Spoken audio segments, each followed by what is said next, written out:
Hello students, welcome to channel study with Ayushi. Students, आज आप most important subject SST के बारे में स्टडी करेंगे। एसएसटी में आपको पता होगा कि एसएसटी जो है 4 पार्ट्स में डिवाइड होती है क्लास 10th की, जिसमें first history, second geography, third civics और फोर्थ में इकोनॉमिक्स स्टडी करते हैं। आज का जो टॉपिक रहेगा आपका हिस्ट्री से रिलेटेड है। लेसन नंबर फर्स्ट से मोस्ट इम्पॉर्टेंट, यूरोप में राष्ट्रवाद का उदय। आज के इस वीडियो में आप जानेंगे निम्नलिखित पर टिप्पणी लिखें। टिप्पणी लिखनी है आपको। अब ये किसके बारे में है? ये मैजनी के बारे में है और काउंट कैमिलो डेकावर, यूनानी स्वतंत्रता का युद्ध और फ्रैंकफर्ट पार्लियामेंट यानी संसद और राष्ट्रवादी संघर्षों में महिला की भूमिका के बारे में जानेंगे। तो देखते हैं हम। सबसे जो फर्स्ट पॉइंट है गिउसेप्पे मैजनी के बारे में। मैजनी वह एक इटालियन क्रांतिकारी थे जिन्होंने एक एकीकृत इटली के विचार को आगे बढ़ाने में महत्वपूर्ण भूमिका निभाई।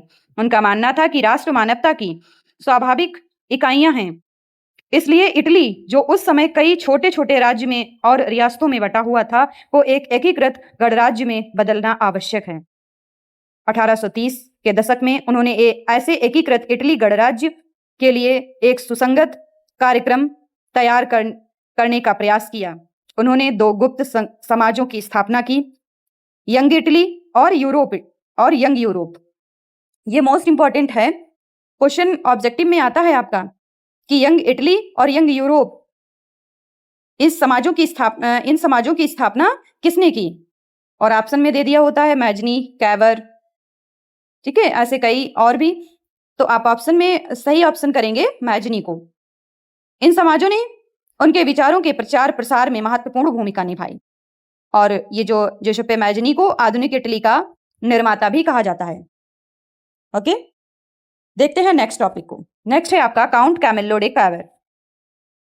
काउंट कैमिलो डे कैवर के बारे में जानेंगे।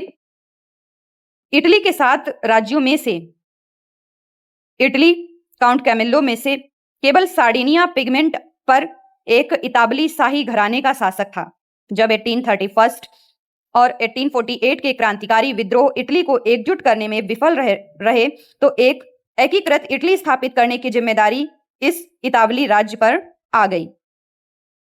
राजा विक्टर इमैनुअल द्वितीय इसके शासक थे और काबूर मुख्यमंत्री थे।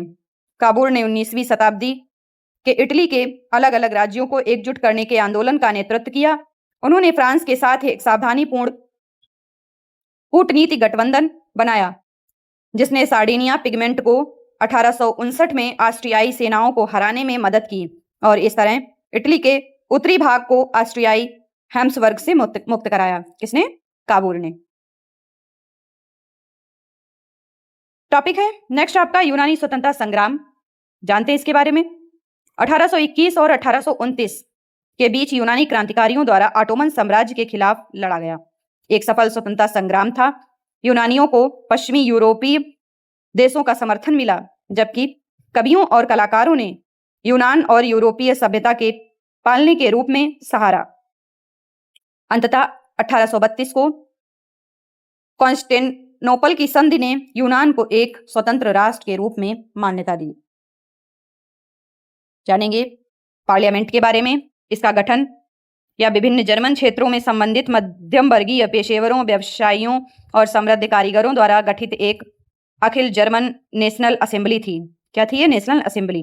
18 मई 1848 फ्रैंकफर्ट शहर के सेंट पॉल चर्च में बुलाया गया था।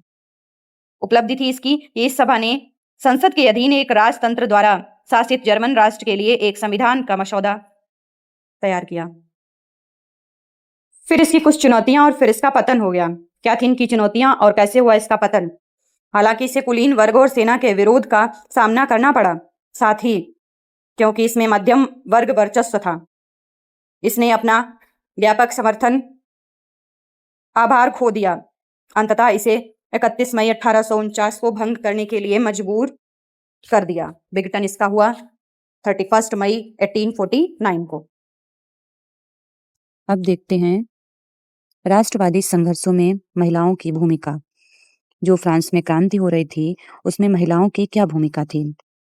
अब हम जानेंगे राष्ट्रवादी संघर्षों में महिलाओं की भूमिका। फ्रांसीसी क्रांति के कलात्मक चित्रणों में महिलाओं और पुरुषों को आंदोलन में समान रूप से भाग लेते हुए दिखाया गया है। स्वतंत्रता को एक महिला के रूप में मानवीकृत किया गया है। इसके अलावा उदारवादी राष्ट्रवाद के सार्वभौमिक मताधिकार के विचारों को प्रतिपादित किया गया, जिससे यूरोप में राष्ट्रवादी आंदोलनों में महिलाओं की सक्रिय भागीदारी हुई। हालांकि महिलाओं ने राष्ट्रवादी संघर्षों में सक्रिय रूप से भाग लिया था, लेकिन उन्हें नगण्य या कोई राजनीतिक अधिकार नहीं दिए गए थे। इसका एक उदाहरण फ्रैंकफर्ट संसद का है, जहां महिलाओं को केवल पर्यवेक्षकों के रूप में दर्शकों की गैलरी में खड़े होने के लिए भर्ती किया गया था। ये रहा संघर्ष महिलाओं का। इसी तरह मोस्ट इंपॉर्टेंट क्वेश्चंस को जानने के लिए जुड़े रहें हमारे साथ हमारे चैनल पर। बोर्ड एग्जाम से रिलेटेड वे सभी महत्वपूर्ण क्वेश्चंस कराए जाएंगे जो आपकी परीक्षा की दृष्टि से बहुत जरूरी और 100% परीक्षा में आने वाले प्रश्न होंगे। Okay, thanks.